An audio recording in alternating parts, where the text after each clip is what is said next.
ಹಾನಗಲ್ನಲ್ಲಿ gang rape ಪ್ರಕರಣಕ್ಕೆ ಸಂಬಂಧಪಟ್ಟಂತೆ ಮತ್ತೆ ಇಬ್ಬರನ್ನ ಬಂಧಿಸಿದ್ದಾರೆ ಪೊಲೀಸರು. ಸಾದಿಕ್ ಅಗಸಿಮನಿ ಶೋವೇಬ್ ಎಂಬಾತನನ್ನ ಬಂಧಿಸಿದ್ದಾರೆ. ಹಾನಗಲ್ನಲ್ಲಿ ಗ್ಯಾಂಗ್ ರೇಪ್ ಪ್ರಕರಣಕ್ಕೆ ಸಂಬಂಧಪಟ್ಟಂತೆ ಮತ್ತೆ ಇಬ್ಬರನ್ನ ಪೊಲೀಸರು ಬಂಧಿಸಿದ್ದಾರೆ. ಸಾದಿಕ್ ಅಗಸಿಮನಿ ಹಾಗೆ ಶೋಯಬ್ ಎಂಬಾತನನ್ನ ಪೊಲೀಸರು ಬಂಧಿಸಿದ್ದಾರೆ. ಪ್ರಕರಣದ ಎಲ್ಲ 8 ಆರೋಪಿಗಳನ್ನ ಬಂಧಿಸಲಾಗಿದೆ. ಇವತ್ತು ಸ್ಥಳ ಮಹಜರು ಮಾಡಲಿದ್ದಾರೆ ಪೊಲೀಸರು. ಹಾವೇರಿ ಎಸ್ಪಿ ಅಂಶುಕುಮಾರ್ ಮಾಹಿತಿಯನ್ನ ಶೇರ್ ಮಾಡಿಕೊಂಡಿದ್ದಾರೆ. ಇವತ್ತು ಹಾವೇರಿಗೆ ಆಗಮಿಸುತ್ತಿದ್ದಾರೆ ಸಿಎಂ ಸಿದ್ದರಾಮಯ್ಯ. ಸಿಎಂ ಸಿದ್ದರಾಮಯ್ಯ ಆಗಮನಕ್ಕೂ ಮುನ್ನವೇ ಆರೋಪಿಗಳ ಹೆಡೆಮುರಿ ಕಟ್ಟಿದ್ದಾರೆ ಪೊಲೀಸರು. ಇವತ್ತು ಹಾವೇರಿಗೆ ಸಿಎಂ ಸಿದ್ದರಾಮಯ್ಯನವರು ಆಗಮಿಸ್ತಾ ಇದ್ರು. ತನಿಖೆಯನ್ನ ಚುರುಕುಗೊಳಿಸಬೇಕು ಅನ್ನುವಂತಹ ನಿಟ್ಟಿನಲ್ಲಿ ಬಿಸಿ ಮುಟ್ಟಿಸೋದಕ್ಕೆ ಸಿಎಂ ಸಿದ್ದರಾಮಯ್ಯ ಇವತ್ತು ಹಾವೇರಿಗೆ ಆಗಮಿಸ್ತಾ ಇದ್ರು. ಆದರೆ ಆಗಮನಕ್ಕೂ ಮುನ್ನವೇ ಆರೋಪಿಗಳ ಹೆಡೆಮುರಿ ಕಟ್ಟಿದ್ದಾರೆ ಪೊಲೀಸರು. ಪ್ರಕರಣದ ಎಲ್ಲ 8 ಆರೋಪಿಗಳನ್ನ ಬಂಧಿಸಿದ್ದಾರೆ ಪೊಲೀಸರು. ಇವತ್ತು ಸ್ಥಳ ಮಹಜರು ಮಾಡಲಿದ್ದಾರೆ ಪೊಲೀಸರು. ಹಾವೇರಿ ಎಸ್ಪಿ ಅಂಶುಕುಮಾರ್ ಮಾಹಿತಿಯನ್ನ ಕೊಟ್ಟಿದ್ದಾರೆ.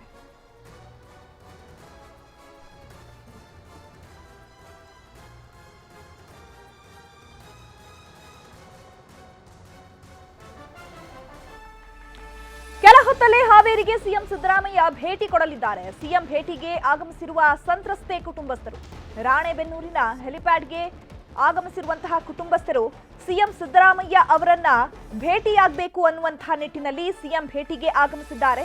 ಸಂತ್ರಸ್ತೆ ಕುಟುಂಬಸ್ಥರು ಏನೋ ನಮಗೆ ನ್ಯಾಯ ಬೇಕು, ಪರಿಹಾರ ಬೇಕು ಅಂತ ಒತ್ತಾಯವನ್ನ ಮಾಡಲಿದ್ದಾರೆ. ಯಾರೂ ತಮ್ಮನ್ನ ಭೇಟಿಯಾಗಿಲ್ಲ, ಕಷ್ಟ ಕೇಳಿಲ್ಲ ಅಂತ ಸಂತ್ರಸ್ತೆ ಕುಟುಂಬರು ಕಣ್ಣೀರು ಹಾಕ್ತಿದ್ದಾರೆ. ಸಿಎಂ ಸಿದ್ದರಾಮಯ್ಯಗೆ ಮನವಿಯನ್ನ ಸಲ್ಲಿಸೋದಕ್ಕೆ ಈಗ ಕುಟುಂಬಸ್ಥರು ಆಗಮಿಸಿದ್ದಾರೆ.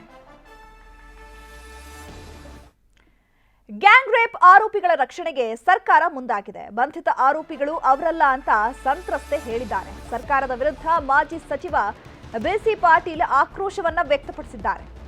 ಸಂತ್ರಸ್ತೆ ಈಗ 6 ಆರೋಪಿಗಳನ್ನ ಬಂಧಿಸಲಾಗಿತ್ತು ಅಥವಾ 7 ಆರೋಪಿಗಳನ್ನ ಬಂಧಿಸಿದಂತಹ ಸಂದರ್ಭದಲ್ಲಿ 2 ಆರೋಪಿಗಳು ಈ ಪ್ರಕರಣದಲ್ಲಿ ಭಾಗಿಯಾಗಿಲ್ಲ ಅನ್ನುವಂತಹ ಸ್ಪಷ್ಟನೆಯನ್ನ ಕೊಟ್ಟಿದ್ರು. ಇವಾಗ ಇದನ್ನ ಉಲ್ಲೇಖ ಮಾಡಿದ್ದಾರೆ ಮಾಜಿ ಸಚಿವ ಬಿಸಿ ಪಾಟೀಲ್. ಆಕ್ರೋಶವನ್ನ ವ್ಯಕ್ತಪಡಿಸಿದ್ದಾರೆ.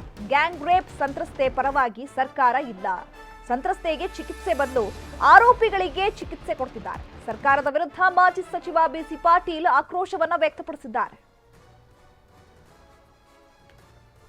ಕಾರ್ಯಕ್ರಮಕ್ಕೆ ಬಹಳ ದುರ್ದೈವ, ಬಂಧಿತ ಆರೋಪಿಗಳು ಆರೋಪಿಗಳಲ್ಲ ಅಂತೇಳಿ ಸಂತ್ರಸ್ತರು ಹೇಳಿದ್ದಾರೆ.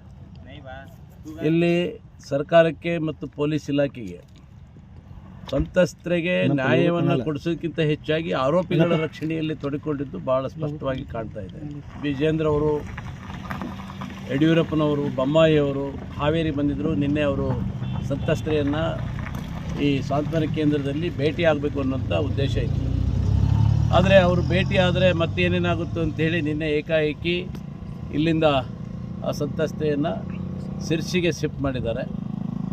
ಮತ್ತು ಇವತ್ತು ಮುಖ್ಯಮಂತ್ರಿಗಳು ಬಂದಾಗ ಮುಖ್ಯಮಂತ್ರಿಗಳು ಬರಲಿ, ಬಂದು ಅವ್ರ ಕಾರ್ಯಕ್ರಮಕ್ಕೆ ಬರ್ತಾ ಇದ್ದಾರೆ. ಬಂದರೆ ಆ ಸಂತ್ರಸ್ತೆಯನ್ನು ಭೇಟಿ ಮಾಡಿ ಅವರಿಗೆ ಸಾಂತ್ವನವನ್ನು ಹೇಳಿದರೆ ರಾಜ್ಯ ಸರ್ಕಾರ ಇದರ ಬಗ್ಗೆ ಕಾಳಜಿಯನ್ನು ವಹಿಸಿದೆ, ಅವ್ರ ಬಗ್ಗೆ ಕನಿಕರ ಇದೆ ಅನ್ನೋದನ್ನು ನಾವು ಚಿಂತನೆ ಮಾಡ್ಬೋದಾಗಿತ್ತು.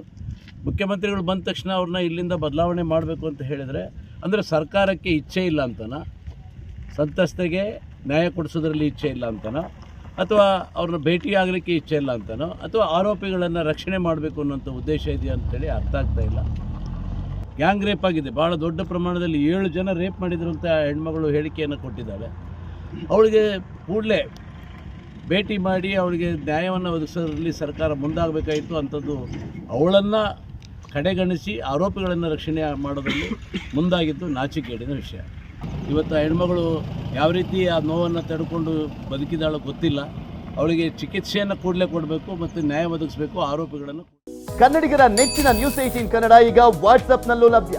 ಕರ್ನಾಟಕ, ದೇಶ ವಿದೇಶಗಳ 360 ಡಿಗ್ರಿ ಸುದ್ದಿಯ ವಿವರಗಳನ್ನ ನಿಮ್ಮ ಕೈ ಬೆರಳುಗಳಲ್ಲೇ ಪಡಿಲಿಕ್ಕೆ ಈ QR ಕೋಡ್ ಅನ್ನ ಸ್ಕ್ಯಾನ್ ಮಾಡಿ, ನಮ್ಮ ಚಾನಲ್ ಫಾಲೋ ಮಾಡಿ, ನೋಟಿಫಿಕೇಶನ್ ಆನ್ ಮಾಡಿ.